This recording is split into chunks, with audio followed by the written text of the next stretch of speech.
स्वागत है आपका हमारे YouTube चैनल पे वाईक्यू विद पंकज पे। हम लोग एनसीईआरटी का क्लास 9 का नोट्स जो है वो शुरू किए हैं सीरीज, और ये सब बहुत इंपॉर्टेंट फैक्ट्स हैं।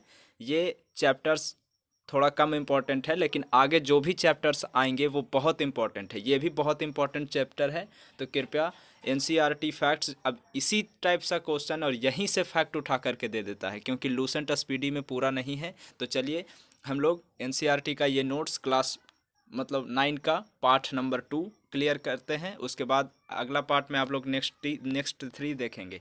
चलिए शुरू करते हैं। पहला देखिए, समान रासायनिक प्रकृति के पदार्थ जो एक ही प्रकार के कण से बने होंगे उसको हम लोग शुद्ध पदार्थ कहेंगे। मिश्रण किसे कहेंगे?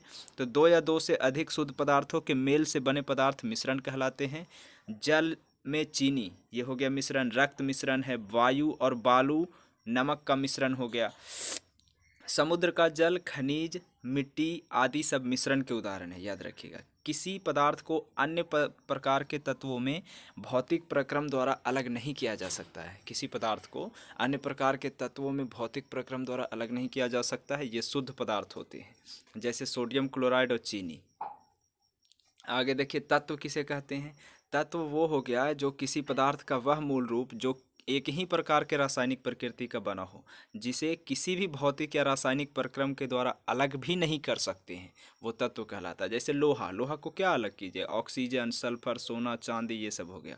यौगिक किसे कहते हैं? तो दो या दो से अधिक तत्वों के मेल से एक निश्चित अनुपात में रासायनिक प्रक्रिया द्वारा बने पदार्थों को यौगिक कहते हैं। जैसे जल यौगिक है, नमक यौगिक है, चीनी, अल्कोहल, कार्बन डाइऑक्साइड, ये सब हो गया। आगे देखिए, यौगिक। अब समांगी मिश्रण किसको कहेंगे? तो वह मिश्रण जिसकी बनावट समान हो तथा इसके कणों को अलग अलग नहीं पहचाना जा सके, समांगी मिश्रण कहते हैं। जैसे नमक और जल का घोल, ये हो गया समांगी मिश्रण का उदाहरण। मतलब इसके कण को अलग अलग नहीं पहचाना जा सके कि उसमें क्या घुला हुआ नहीं घुला हुआ। विषमांगी देखिए, इसमें अंश भौतिक रूप से अलग होते हैं, इसके कणों को अलग अलग पहचाना जा सकता है। विषमांगी मिश्रण जैसे लोहा के बुरादा और बालू के बुरादा, ये मिलाएंगे तो ये तो पता चल रहा है कि लोहा के है, ये बालू के है, यानी विषमांगी मिश्रण।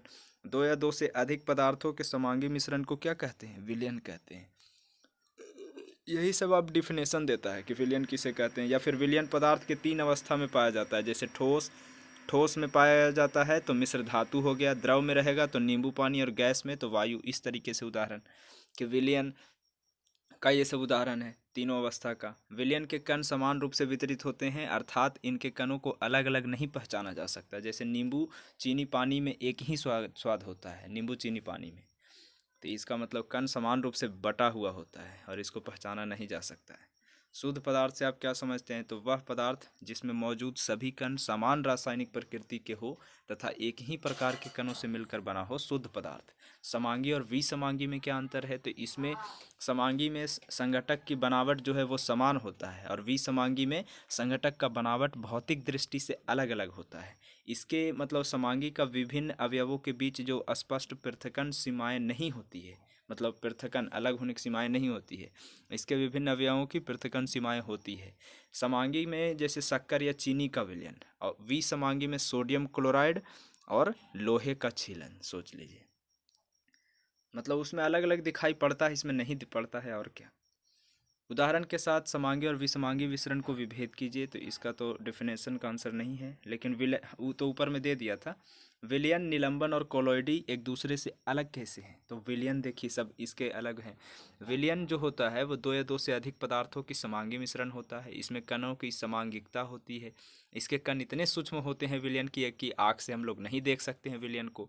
विलयन में प्रकाश का मार्ग दिखाई नहीं देता। छानने विधि द्वारा विलयन के कणों को पृथक नहीं कर सकते हैं, छान के अलग नहीं कर सकते हैं, और अस्थायी होता है, याद रखिएगा। विलयन देख लिए, अब निलंबन देखते हैं।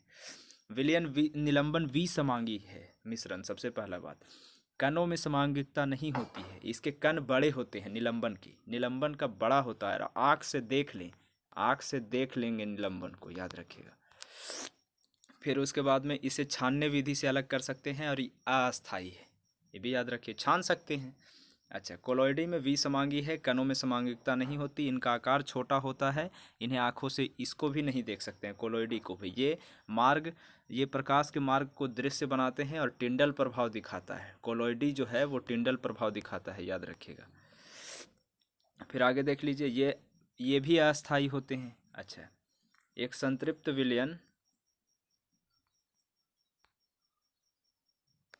ये आपको मतलब था कि एक संतृप्त विलयन के बना 36 ग्राम सोडियम क्लोराइड लीजिए और 100 ग्राम जल लीजिए, उसमें 393 पर घोल दीजिए और उसका तापमान का सांद्रता प्राप्त कीजिए। तो ये मतलब लॉन्ग वीडियो, ये मतलब इसका डेफिनेशन सहित समझाना होगा, तो इसको छोड़ देते हैं।